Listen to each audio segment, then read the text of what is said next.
L'histoire de Wayden, en fait, c'est une histoire de hasard et d'opportunité.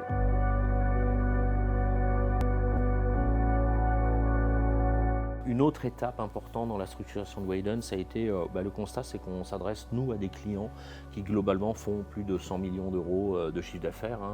On va parler de 5-6 000 entreprises en France sur les 4 millions qui existent. Et évidemment, ces gens-là ont une activité internationale.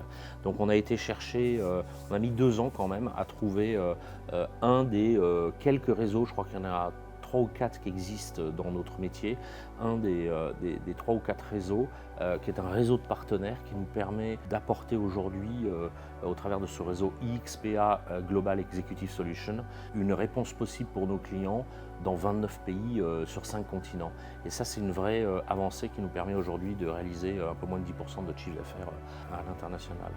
Et enfin, je pense qu'un des éléments les plus structurants et une étape à laquelle on ne pense pas forcément, c'est que, vous savez, il y a une phrase qui dit pour aller vite, il faut y aller seul, pour aller loin, il faut y aller à plusieurs. Et je pense que la charnière, elle s'est passée à peu près au moment du Covid, où effectivement, avant le Covid, depuis 2013 jusqu'avant le Covid, Wayden était une gouvernance un petit peu top-down, où on allait vite et puis on mettait des idées en œuvre qui n'étaient pas forcément partagées et qui avançaient. Et depuis le Covid, aussi avec cette démarche sociétale, on a transformé la gouvernance, création d'un CODIR, et c'est vraiment l'équipe qui fait avancer l'entreprise. Et ça donne un braquet différent et vraiment vertueux. Et c'est pas fini parce qu'il y a encore d'autres caps à franchir qu'on va franchir avec l'équipe.